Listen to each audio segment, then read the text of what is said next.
Good evening, Professor. My name is Janet Amos Ngambeki.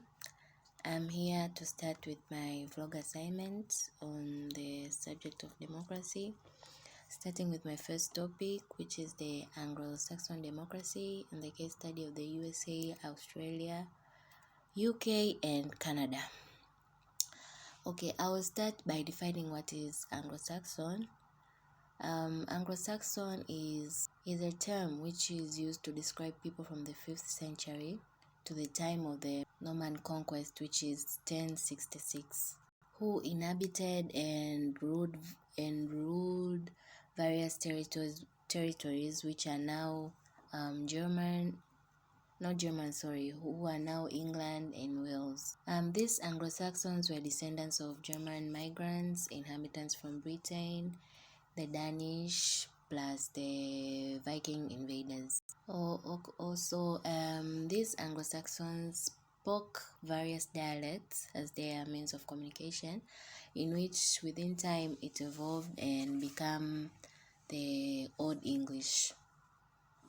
Discussing Anglo-Saxon democracy is all about discussing the English democracy, or the United Kingdom democracy, whereby in the 19th century this Saxon democracy acquired a shameful association which is not only with the racist but also the anti-Catholics and anti-immigrant xenophobia. Okay, going to my next point, which is the case of the USA and the UK. It shows that this Anglo-Saxon comes from, or it has a deeper history, which involves the myth of the American Constitution tradition, in which it says that the American Constitution tradition is traced back from the roots of the ancient Saxon, which is the German, whereby this tradition is the self-government by the unruly tribes. Okay, going further, through this mentioning the traditions that connect the American to the German, we can see by differentiating various topics or various various ideas that were raised. Okay, I'll start by saying one of the difference between the US government and the UK government, whereby it's shown that it shows the different in terms of the terms of the head of states in their ruling system, whereby it shows that the United States president cannot hold 2 times in the office within 4 years, but the head of government of the United Kingdom can stay as long as he wants, unless he dies or he loses support from the House of Commons. Also, it shows on how the United States and the United Kingdom president and the prime minister share their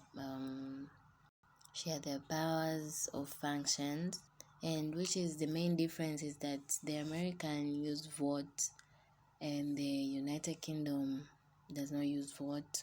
There is a specific person that is used to select various House of Commons and all that. By saying so, by concluding this case of USA and UK, we see that the UK and the US have various differences in its functions, in its distribution of power and structure, but all of these are to ensure the stability of the politics, while others are for beneficial initiatives. Okay, going to my next case, which is Canada, and we see that the British and the American constitutions are both blended from Canada, whereby it shows that Canada is a parliamentary democracy and rule of law is the highest authority. And speaking of parliamentary democracy, is that in Canada is the must to have a parliament, and it's divided into 3 parts, which are the Crown, the Senate, and the House of Commons. Coming to the point is that Canada constitution is like the American. No. Canada federal system is like the US, and the Canada constitution looks more of the American constitution than the Britain constitution. But Canada's unwritten constitution is like the Britain one. And it continued by saying that the Canadian governance is like the Britain one. We're going to my last case study, which is the Australia. Australian system of democracy is representative democracy and constitutional monarchy. And also it's a federation of states. By continuing, it shows that the Australian government or the Australian democracy has many similarities to the British democracy, but also it has differences to the British democracy. One of the similarities that Britain and Australia are constitutional monarchies, but also they have a form of government in which they delegate the power of the crown to the chosen or the elected government.